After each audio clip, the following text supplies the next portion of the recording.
Now today we will start the topic of amendability of the constitution. So article 368 is the formal method of amendment of the constitution. Alright, it is the formal method of the amendment of the constitution. Now when I say a formal method, then you also know that there are informal methods also. Now what are the informal methods? See, informal methods are methods such as judicial interpretation. Alright, in this method the language of the constitution does not change, the text of the constitution does not change, but the meaning of the constitution does change, because constitution has to survive for all times to come, right? So with the progressive society and with the progress of the society, new judicial interpretations and new meaning is given by the judges to the text of the constitution, thereby in a sense it is an informal method of the constitution. Okay, so the process for this is very slow, it develops from case to case over a length of time, and it may take very long for a view to crystallize. For example, take basic structure, you will not find it anywhere in the constitution. For example, take numerous rights which have been created under article 21 by the method of judicial interpretation. In that, the language of the constitution is not changed, however the meaning and effect of those words which are used by the constitution is changed. So this is called by jurists as informal amendment of the constitution, right? Now keep in mind, though the process of judicial interpretation goes on in every constitution to a greater or a lesser extent in the world, yet it assumes a crucial importance in a country in which formal method of the constitutional amendment is very tardy and difficult, and the language used in the constitution is general. What do I mean by that? I mean that this method is mostly used in the constitutions where the language is general and the formal constitutional amendment method is very difficult. Obviously I am talking about the constitutions such as that of United States, right? In United States, their Supreme Court from time to time gave new meaning to phrases and words used in the Constitution so as to make 18th century laissez-faire era document subserve the needs of a vast expanding and highly industrialized civilization of the 20th century without many formal amendments being effectuated in its text. By the process of judicial interpretation alone, the United States Supreme Court transformed a laissez-faire era constitution to a welfare state era constitution, and it is much possible there because US constitution is very skeletal in nature and it is couched in general language, so it offers a vast scope for judicial creativity, right? I need not go and elaborate much upon that, I just need to give you a basic idea, although it is very interesting. To this limited extent, I may also mention that in Canada and Australia also, the judiciary has adapted the constitution to the changing circumstances. And let me tell you, the amendment process of Australia is also very cumbersome. The amendment process of the constitution of Australia is also a very cumbersome process. So in these countries, the judiciary assumes a very important role.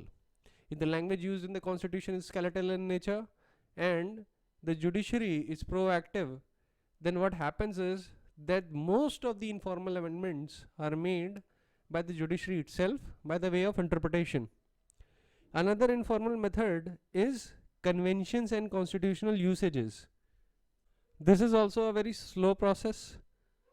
You already know that the conventions evolve out of practices followed over a period of time, and conventions operate in several ways.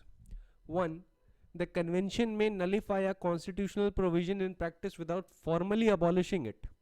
It is a well-known example of this is to be found.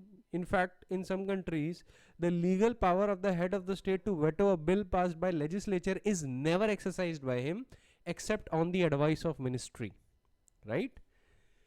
Secondly, I'll give you a second example of convention.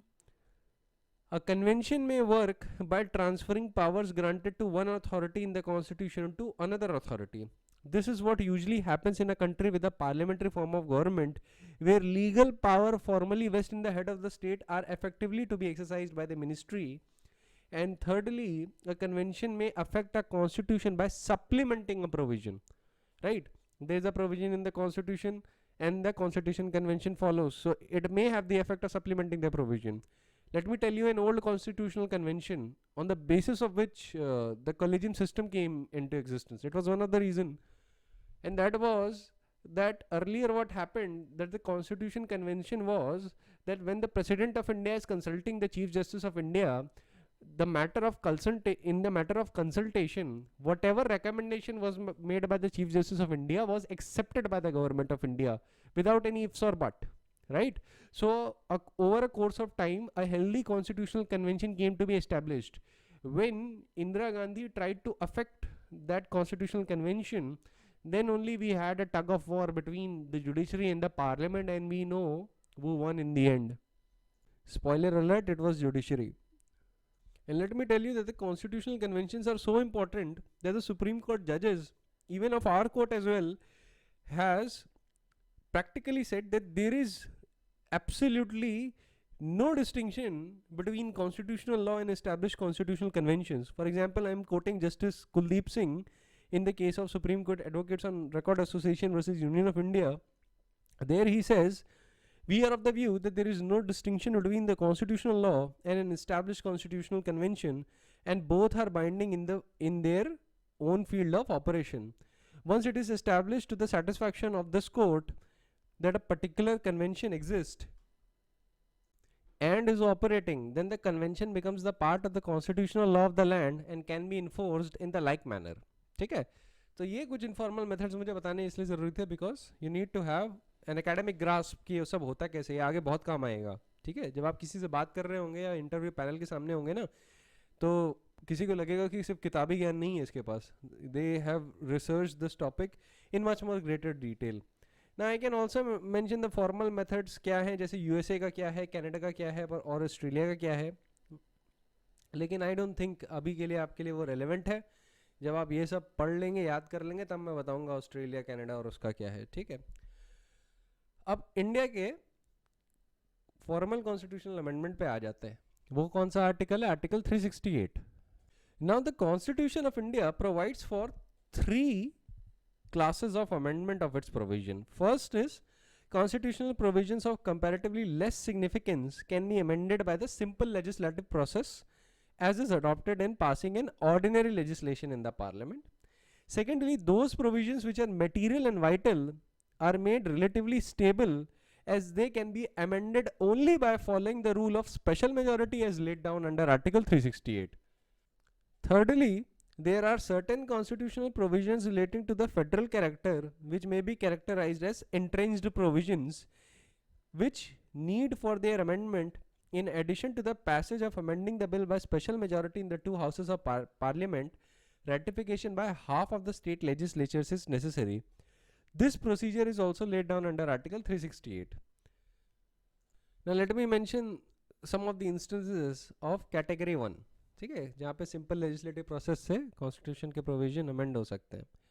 Now several articles of the constitution make provision of a tentative nature and parliament has been given power to make laws making provision different from what these articles provide for. Such a law can be made by ordinary legislative process and it is not regarded as an amendment of the constitution and it is not subject to the special procedure of Article 368.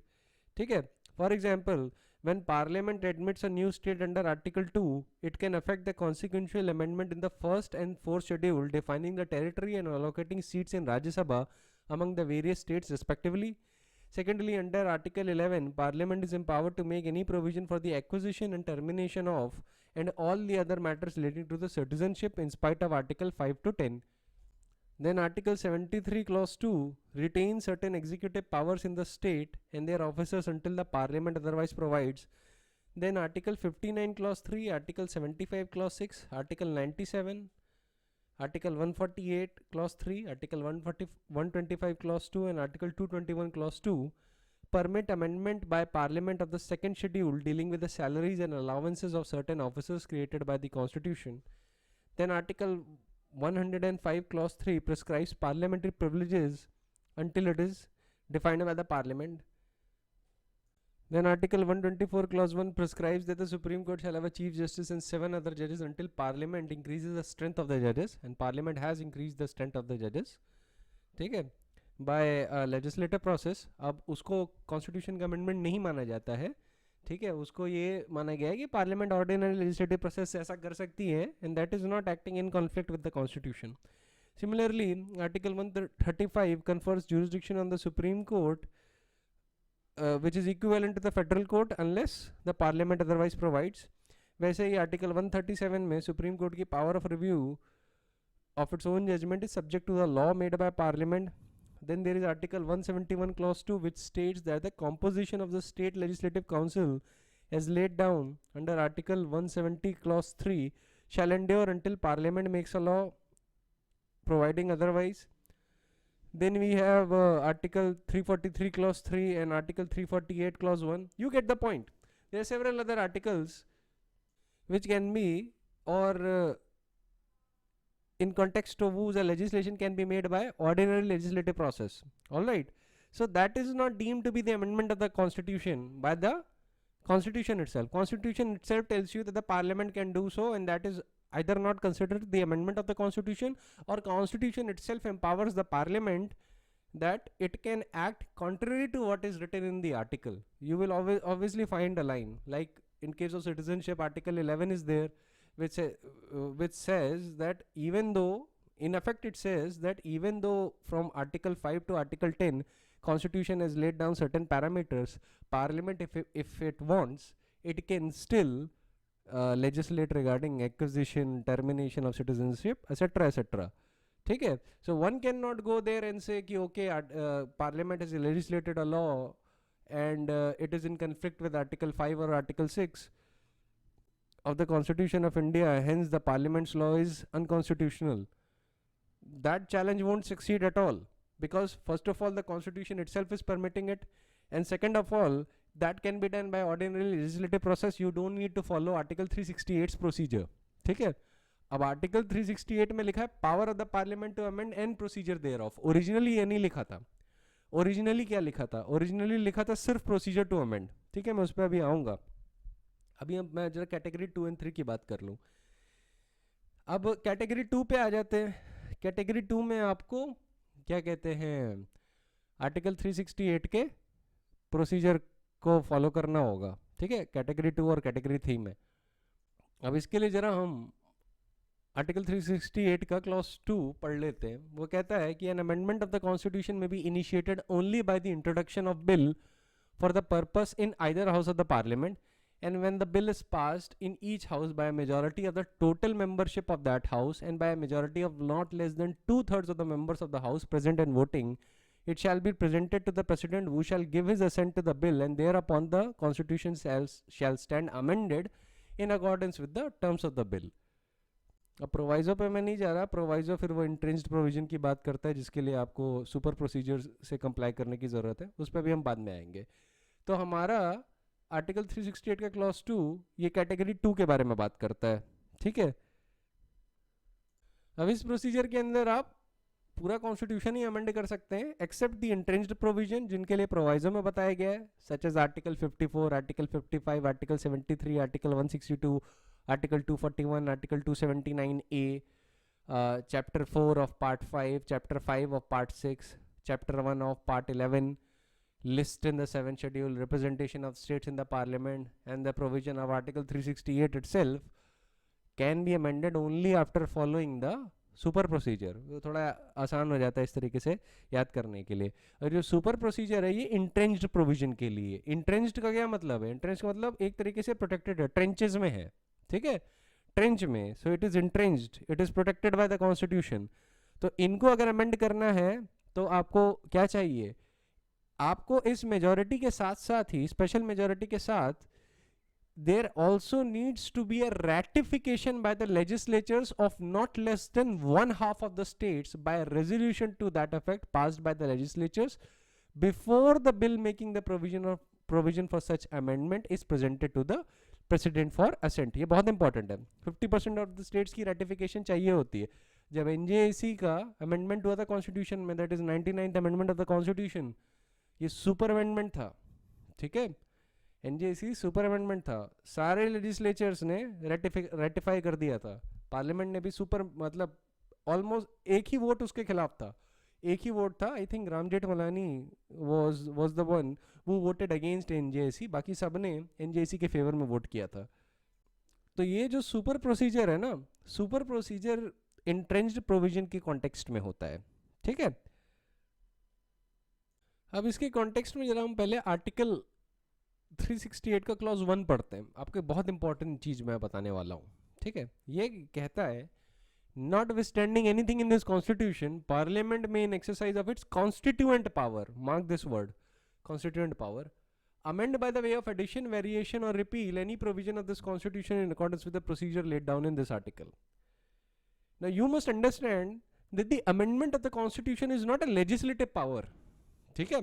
constitution का amendment is not the exercise of a legislative power, it is the exercise of the constituent power. What do you mean by constituent power? Constituent power is that power which is held by the Constituent Assembly of India, ठीक है। Constituent Assembly जो थी उसके पास जो power थी, that has been granted to the parliament. See, parliament itself is the creature of the constitution. Parliament जो है that itself is the creature of the constitution, that is not above the constitution.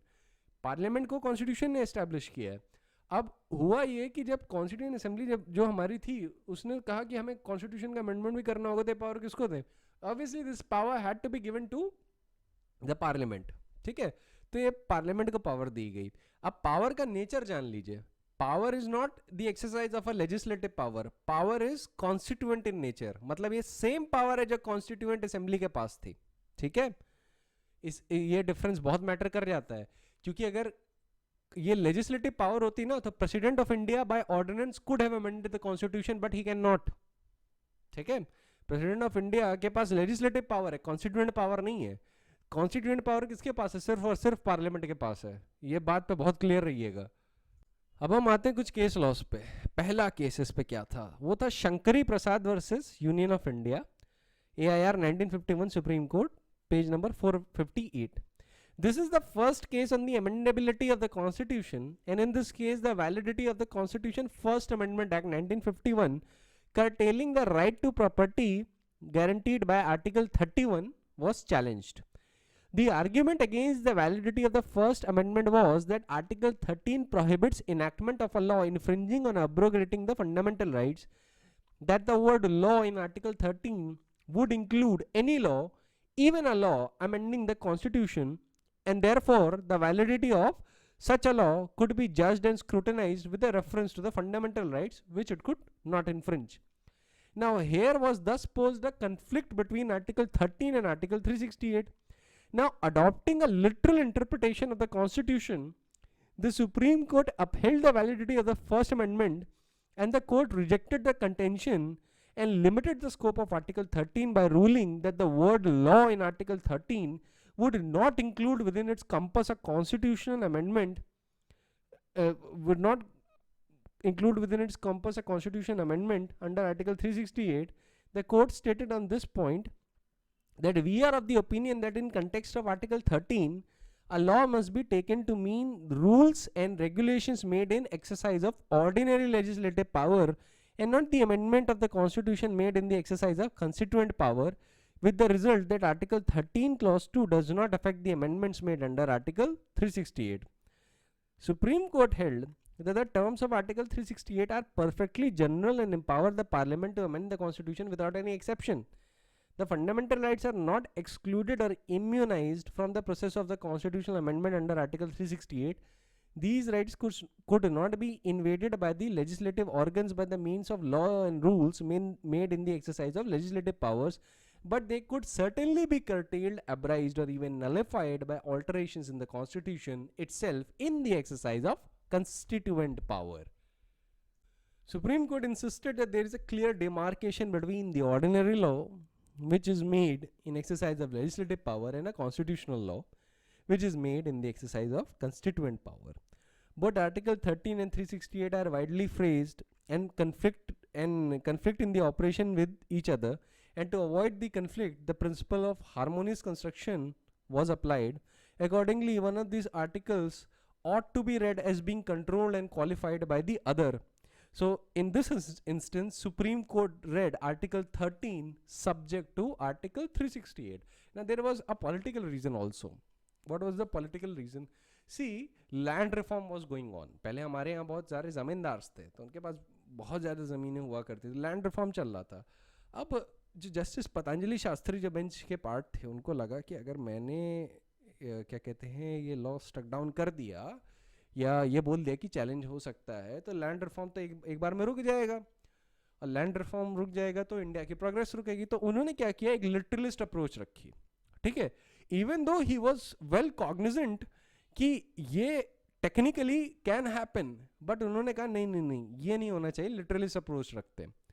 तो उन्होंने लिटरलिस्ट approach ली जिससे land reform country में और आगे हो पाए. इसके लिए एक पॉलिटिकल रीजन भी था, तो मैं पॉलिटिकल रीजन भी बताता वो चल रहा हूँ.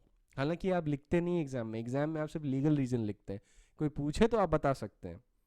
तो इस केस में supreme court disagreed with the view that fundamental rights are inviolable and beyond the reach of the process of the constitutional amendment, and Supreme Court ruled that Article 13 refers to the legislative law, that is the ordinary law by the legislature, but not the constituent law, which is a law made to amend the constitution. अभी भी याद रखिए, उस वक्त article 368 में लिखा था procedure to amend the constitution.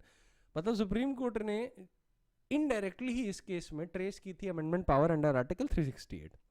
Next case आया 13 साल बाद, शंकरी प्रसाद ने फील्ड हेल्ड करके रखी थी. 13 साल बाद एक नेक्स्ट केस आया, वो था Sajjan Singh versus state of Rajasthan. 1964 में सेम सवाल उठाया गया था.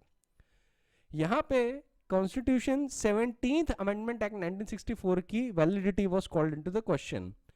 The amendment again adversely affected the right to property, but by this amendment, number of statutes affecting the property rights was placed in 9th schedule and was thus immunized from the court review. In the instant case, Supreme Court was called upon to decide the following question. First, whether the amendment of the Constitution, insofar as it purported to take away or abridge the fundamental rights, was within the prohibition of Article 13 Clause 2. And second, whether Article 31A and 31B as amended sought to make changes to Article 132, 136 and 226 or in any of the list in 7th schedule of the Constitution, so that the condition prescribed in the provision of Article 368 has to be satisfied.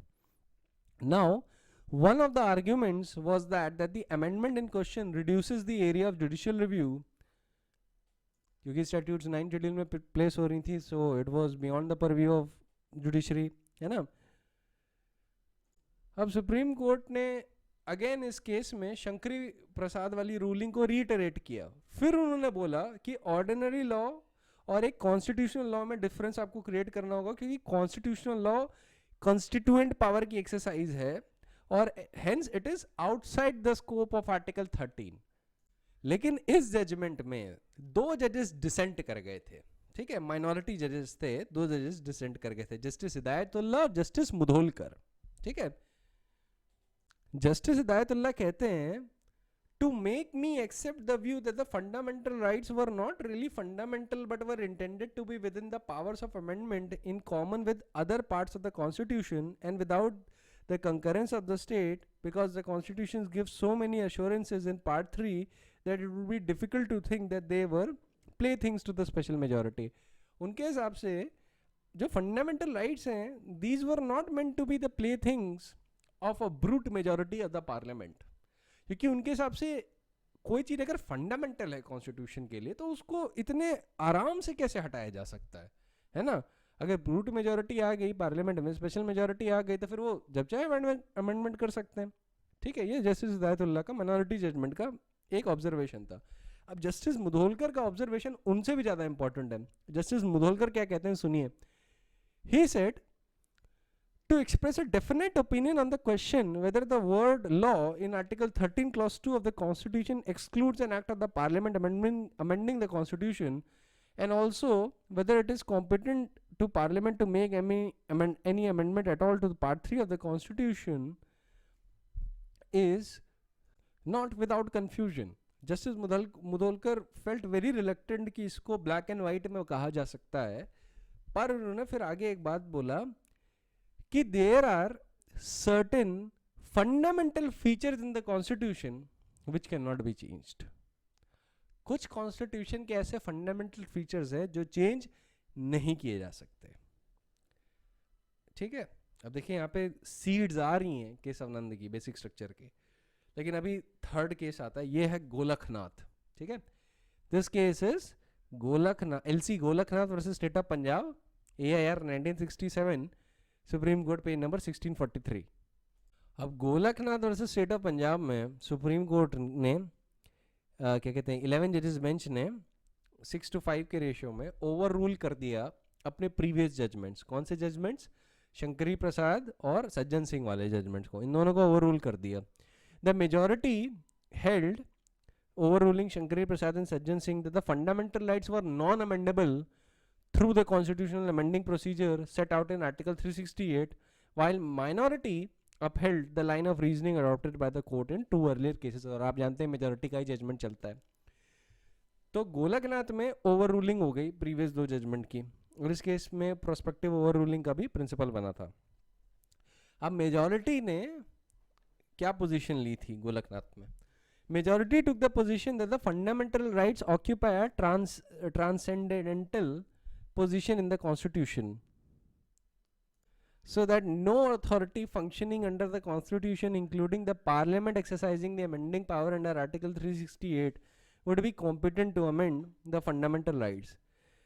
The majority was worried that the numerous amendment of the fundamental rights which took place since 1950, and many of the laws have been placed in 9th schedule, gave the Supreme Court a worrisome and a very bleak view of the future, that if the parliament goes this route, then the fundamental rights would be nothing but promises in sand, that too near a seashore. Supreme Court apprehended that if courts were to hold that parliament had the power to take away or abridge the fundamental right, a time might come when these rights are completely eroded and India would gradually and imperceptibly pass under a totalitarian regime. This fear colored and conditioned the approach of the majority judges to the question of amendability of the fundamental rights. The majority thus sought to make the fundamental rights inviolable by the constitutional amendment by ruling that the parliament could not under Article 368 amend any fundamental right. ठीक है, अब गोलकनाथ में ये बोला गया था कि देखिए आर्टिकल 360 में प्रोसीजर टू अमेंड है ना, तो प्रोसीजर टू अमेंड तो ठीक है, पावर टू अमेंड का है. सुप्रीम कोर्ट ने पावर टू अमेंड आर्टिकल 348 में ट्रेस की थी और 248 में ट्रेस की थी. पहले justice chief justice Subba Rao का मैं बताता हूँ.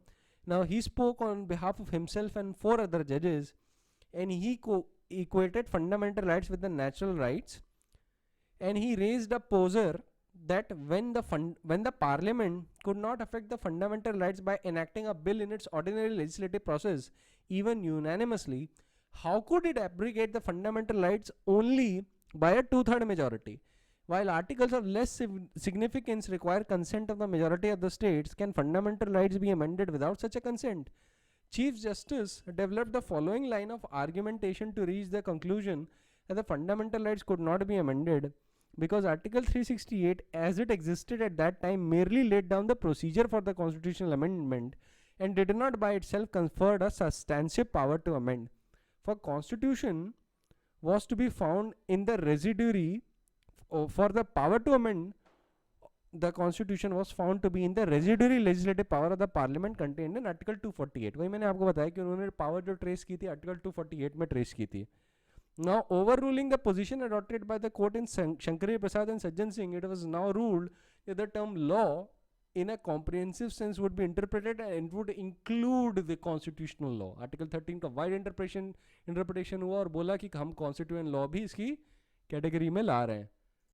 अब भाई सेंट्रल गवर्नमेंट ने तो बोला कि हम बर्बाद हो जाएंगे इस जजमेंट की वजह से. ये बात उसने एक्चुअली में सुप्रीम कोर्ट के सामने बोली थी कि हमने इतना डेवलपमेंट कर दिए, इंफ्रास्ट्रक्चर बिल्ड कर दिए, अगर आपने इन दोनों जजमेंट्स को ओवर रूल कर दिया तो जजमेंट्स की ओवर रूलिंग तो रूट पे जाएगी ना. देखिए पार्लियामेंट जब कोई एक्ट रिपील करती है तो मान लीजिए उसने आज से रिपील किया और एक नया लॉ सब्स्टिट्यूट किया, तो जब नया लॉ आज से आया तो वो आज से लेके आगे तक काम करेगा. पर जुडिशरी में ऐसा नहीं होता. जब जजेस कोई लॉ लेट डाउन करते हैं तो ये बोले जाते हैं they have discovered a law. ठीक है, या they have laid down a law, तो वो लॉ अगर उन्होंने कोई प्रोविजन इंटरप्रेट किया है तो वो तब से माना जाएगा जब से वो प्रोविजन फोर्स में था। वैसे ही जब उन्होंने बोला कि जो प्रीवियस जजमेंट गलत थे, तो अब ये जो अफेक्ट होगा गोलकनाथ की जजमेंट का वो कब से कैलकुलेट होगा, 1950 से चलेगा, ठीक है।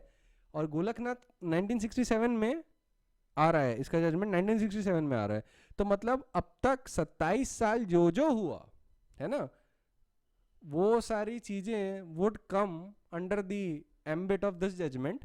और क्या होगा अब, क्योंकि आपको पता है कि एक बार कोर्ट ने बोल दिया वॉइड है, तो फिर वॉइडनेस कहाँ से होती है, रूट से होती है।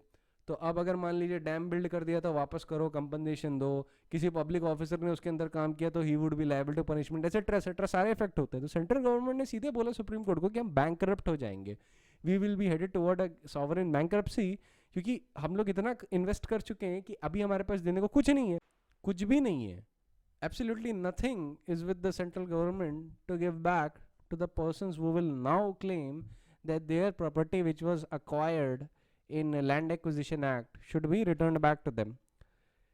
Now Supreme Court judges, in order to save the central government, took recourse to the doctrine of prospective overruling, and there were two primary reasons. First, the power of the parliament to amend the fundamental rights and first and 17th amendments specifically had been upheld previously by the Supreme Court in Shankari Prasad and Sajjan Singh cases. Secondly, during 1950 to 1967, a large body of legislation has been enacted bringing about agrarian revolution in India.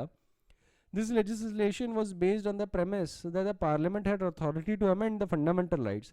If the Supreme Court were now to give effect to its view of non-amendability of the fundamental rights with retrospective effect and were to hold that 17th Amendment is void, it would affect the constitutional validity of this legislation and introduce chaos and unsettle the conditions in the country. Therefore, the present decision was not to invalidate the amendment so far to the fundamental rights, but in future, judges held that the parliament would have no power to take away or abridge any of the fundamental rights. अब majority takeaways क्या थे गोलकनाथ के judgment से? There are four major propositions that you can take away from this judgment. First is that the substantive power to amend the constitution is not found in article 368, but this article, that is article 368, only contains the procedure to amend. Secondly, a law made under article 368 would be subject to article 13 clause 2 like any other law. Thirdly, the word amend envisaged only a minor modification in the existing provision, not any major alterations. Fourth, to amend the fundamental rights, a constituent assembly ought to be convened by the parliament. So basically the effect of the judgment was that the fundamental rights were inamendable, उनको आप amend ही नहीं कर सकते, ठीक है। Fundamental rights were beyond the purview of the amending power of the parliament. Now Golaknath judgment drew an acute controversy in the country. One school of thought applauded the majority decision as the vindication of fundamental right, while the other school of thought criticizes creating the hindrance in the way of enactment of socio-economic legislations required to meet a developing society. So the Golaknath judgment threw great responsibility on the courts, for if the fundamental rights were to be unamendable in the formal manner, then it would be for the courts to interpret the relevant constitutional provisions so as the minimum hindrance comes in the way of enactment of legislation designed to ameliorate the conditions of the poor masses. Ameliorate का मतलब होता है to make better. तो basically Golaknath ने क्या कर दिया था, फ्रीज कर दिया था पार्ट 3 को, ये अनअमेंडेबल है बेसिकली उन्होंने कह दिया था, ठीक है। 4 प्रोपोजिशंस मैंने ऑलरेडी बता दी। नाउ इसके बाद to neutralise the effect of Golaknath judgment, 24th amendment in the constitution was introduced. उससे पहले क्या हुआ था ये बताता हूँ। Nath Pai MP, he was an MP, independent MP, he introduced a private members bill in Lok Sabha on 7th April 1967 to amend Article 368 so as to make it explicit that any constitutional provision could be amended by following the procedure contained in Article 368. The proposed bill was justified as an assertion of the supremacy of the Parliament, which in principle implied that the right and authority of the Parliament was there to even amend the fundamental rights. Now, Nath Pai's bill did not make such a headway in the parliament. It was criticized as an affront to the dignity of the Supreme Court, and as placing the fundamental rights at the mercy of the transient majority in the parliament. However, that was not the real reason. Central government had the also had the feeling that bill, if it was enacted, would itself be subject to challenge in the courts and could be declared unconstitutional if the Supreme Court were to reiterate Golaknath's ruling. And if Supreme Court did so, the central government would suffer great embarrassment. So in 1971, general elections were held. Congress party returned with huge majority in Lok Sabha, and the party was placed in a position of undoing the effect of Golaknath. Accordingly, in 1971, Parliament enacted 24th Amendment Act, introducing certain modifications in Article 13 and 368 to get over Golaknath ruling and assert the power of the Parliament to amend the fundamental rights. Thus, an attempt was made to undo the effect of Golaknath. Now, the rationale underlying the various clauses enacted by 24th Amendment Act was as follows. First, that the majority judgment in Golaknath had taken the view that the word law in Article 13 included constitutional amendment as well, and therefore a fundamental right could not be curtailed or diluted. To undo the effect of this pronouncement, following changes was sought to be made in Article 13 and 368. That this line was written that it was now clarified that Article 13 would not stand in the way of constitutional amendment made under Article 368. This was sought by adding a clause to Article 13 declaring that Article 13 shall not apply to constitutional amendment under Article 368. Then, as a matter of abundant caution, a clause was added to Article 368 declaring that Article 13 shall not apply to any constitutional amendment made under Article 368. Parliament यहाँ पे डर भी रही है, उसको डर भी लग रहा है कि भाई 13 में लिख देते हैं, 368 में भी लिख देते हैं, इससे कहीं ऐसा ना हो कि भाई सुप्रीम कोर्ट पूरा डिसएग्री ही कर जाए. फिर उन्होंने एक मार्जिनल नोट लिख दिया आर्टिकल 368 पे. उन्होंने word procedure for the amendment of the constitution को लिख दिया power of the parliament to amend the constitution and procedure thereof. तो बेसिकली पार्लियामेंट अब ये कह रही थी कि देखिए आपने ये बोला था ना कि प्रोसीजर नहीं है, अब प्रोसीजर ही है आर्टिकल 368 में, पावर नहीं है. तो देखिए हमने पावर ऑफ द पार्लियामेंट लिख दिया, अब यहाँ पे पावर भी है, ये कर दिया पार्लियामेंट ने. ठीक है.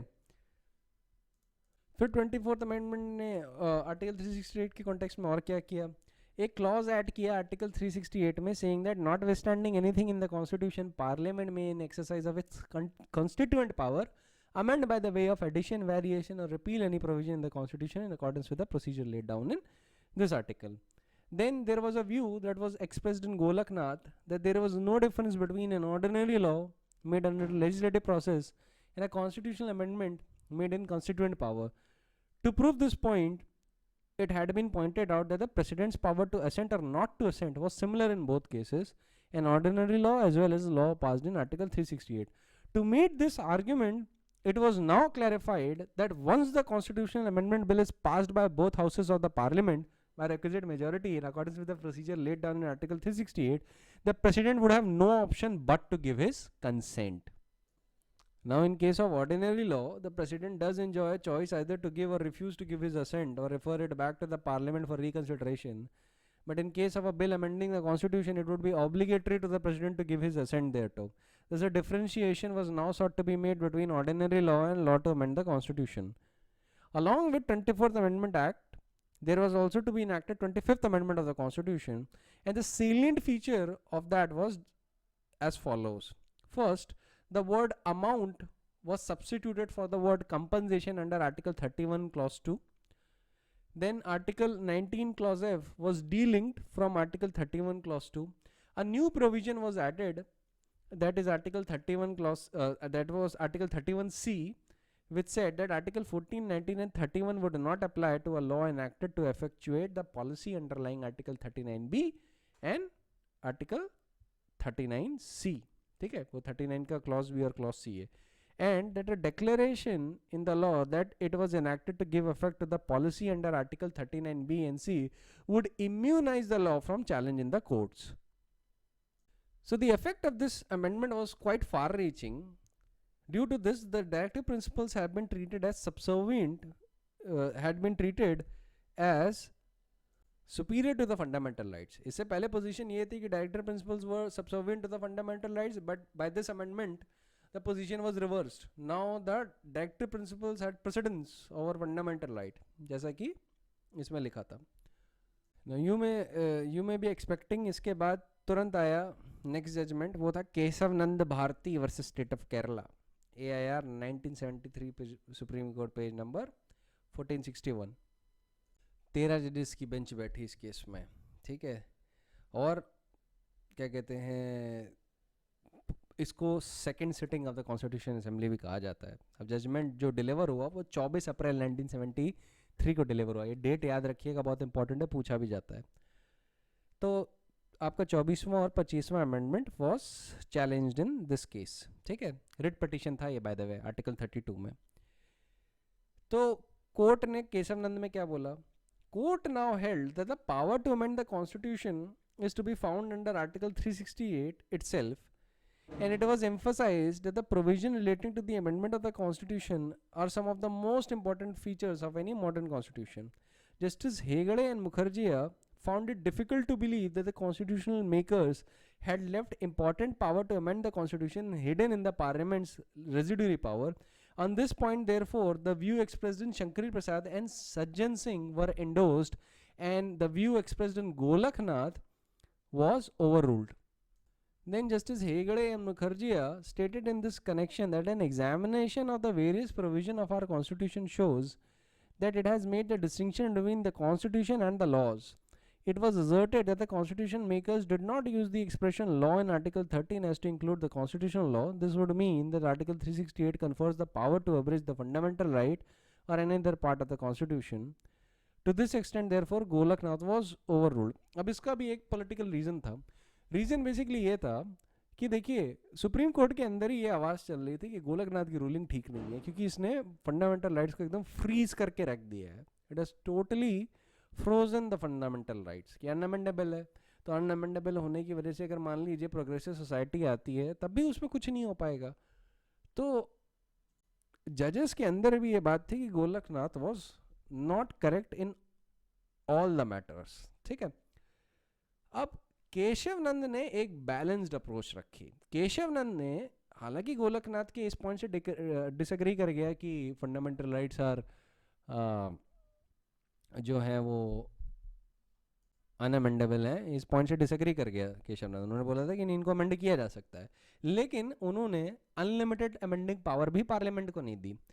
उन्होंने बोला कि the amending power is subject to one significant qualification, that is that the amending power cannot be exercised in a manner as to destroy or emasculate the basic or fundamental features of the constitution. A constitutional amendment which offends the basic structure of the constitution would be ultra vires. Now, some of the features regarded by the court as fundamental and thus non-amendable are, for example, as supremacy of the constitution, secondly, republican and democratic form of government, third is secular character of the constitution, fourth is separation of power between legislative, executive and judiciary, fifth is federal character of the constitution. अब अलग अलग जजेस ने अपने हिसाब से बताया था क्या क्या बेसिक स्ट्रक्चर है, क्या क्या नहीं है, लेकिन एग्जॉस्टिवली नहीं बताया था। कोर्ट ने बोला था कि हम टाइम टू टाइम बताएंगे क्या है बेसिक स्ट्रक्चर और क्या नहीं है। इसका इफेक्ट ये हुआ कि while the parliament can amend any constitutional provision by virtue of article 368, such a power is not absolute and unlimited, and the courts can still go into the question that whether or not amendment destroys the fundamental or basic feature of the constitution.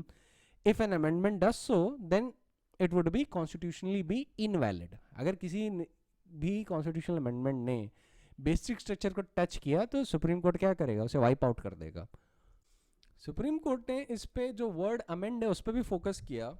उन्होंने बोला कि amendment की power जो है it is there to be used as a promise of more. उन्होंने ये expression use किया था कि अमेंडमेंट की जो पावर है ये इसलिए नहीं है कि जितनी भी चीजें हैं आप छीन सकते हैं, ये छीनने के लिए नहीं बनाया गया है। अमेंडमेंट का provision is there so that parliament can give more to the people, not take away. तो उनके हिसाब से ये था कि जो अमेंडमेंट है उसको रिस्ट्रिक्टिव सेंस में नहीं पढ़ा जा सकता कि आर्टिकल 368 का इफेक्ट ये होगा कि पार्लियामेंट चाहे then it can destroy the constitution itself if it so wants, ठीक है। It means that there is inherent and implied limitations in article 368 itself. Now, what is the fundamental feature or the basic feature of the constitution is a moot point. जो अभी list मैंने अभी आपको बताई वो exhaustive या final नहीं है. अब कोर्ट्स डिसाइड करेंगे time to time when the question arises that whether a particular amendment of the constitution affects any basic or fundamental feature of the constitution or not. Now you know that Golaknath made all fundamental rights as non-amendable. This was a very rigid formula. Keshav Nand introduced some flexibility in this respect because according to the judges in Keshav Nand, not all fundamental rights are en bloc and are very important. जैसे कि title का abolishment है, भाई अगर parliament ने उसे amend कर दिया आपको मुझे फर्क पड़ता है? नहीं. टाइटल री इंट्रोड्यूस हो जाएंगे तो क्या फर्क पड़ जाएगा, है ना. हाँ, लेकिन वो फंडामेंटल राइट्स जो बेसिक हैं उनको अमेंड नहीं किया जा सकता. जैसे मेरे हिसाब से article 14 is one of the most basic one. In fact, let me quote Justice Deepak Mishra. I was giving a lecture. He said that if the parliament were to remove the entire constitution and just leave Article 14, then judges by the way of interpretation can recreate the entire constitution just by Article 14 alone. ये उन्होंने Article 14 के लिए बोला था. और आपको एक और मज़ेदार बात बता दूँ. Let us suppose parliament Article 21 को गायब कर देती है, ठीक है, तो इसका मतलब ये नहीं Article 21 अब है नहीं. लेट अस सपोज अगर सुप्रीम कोर्ट ने जजमेंट दे दिया है तो judgment would operate as the law of the land notwithstanding the repeal by parliament. अगर एक बार सुप्रीम कोर्ट ने कह दिया बेसिक स्ट्रक्चर है और ये ऐसे ही चलेगा तो पार्लियामेंट उस प्रोविजन को रिपील भी कर ले तब भी by the virtue of article 141 that would form the law of the land and that would still be in effect. वो चलता ही रहेगा. ठीक है. तो parliament's power to amend or even repeal or remove the basic feature is now tamed by the Supreme Court in a very good manner. उन्होंने कह दिया, क्योंकि ये भी तो एक आर्ग्यूमेंट था जो उनके सामने पेश किया गया था कि आप बेसिक फीचर किसी एक पर्टिकुलर आर्टिकल को बोलेंगे ना, तो या उस आर्टिकल से निकलने वाले प्रिंसिपल को बोलेंगे. Let us suppose parliament disagrees with your view and repeals that very article, तब क्या होगा? सुप्रीम कोर्ट ने बताया कि तब क्या होगा. सुप्रीम कोर्ट ने बोला late us suppose article 21 is removed. ठीक है, तो आर्टिकल 21 के रिमूव भी अगर हो गया तब भी सुप्रीम कोर्ट के जजमेंट की वजह से आर्टिकल 21 अपनी प्योर स्पिरिट और फॉर्म में अलाइव रहेगा और अप्लाई किया जाएगा by all the courts in India. समझ रहे हैं आप? The judgment of the supreme court is itself the law and when the law has been laid down by the supreme court it will bind all the courts. ठीक है. तो एक तरीके से सुप्रीम कोर्ट ने ये भी इस डाउट को भी क्लियर कर दिया कि let us suppose parliament were to do something like that, तब what can the courts do. Then courts ने बता दिया कि हम उस सिचुएशन में क्या कर सकते हैं. अपने जजमेंट में लिख दिया तो वही लॉ बन जाएगा. केशव नंद ने एक और भी क्वेश्चन बहुत अच्छे से आंसर किया था जो गोलकनाथ में आंसर नहीं हुआ था. गोलकनाथ में भी ये सवाल उठा था कि क्या पार्लियामेंट आर्टिकल 368 में पूरा कॉन्स्टिट्यूशन रीराइट कर सकती है so as to bring a new constitution.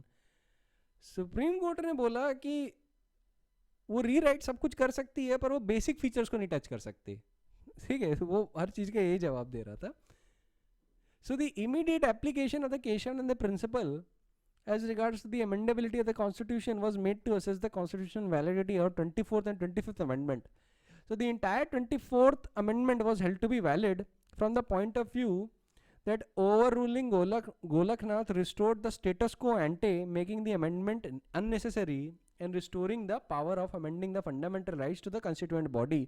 As some judges pointed out, the 24th amendment made explicit what was already implicit in the unamended Article 368. So the Parliament could amend a fundamental right subject however to overall restriction of the non-amendability of basic feature of the Constitution. But as regards to 25th amendment, it was upheld only in parts.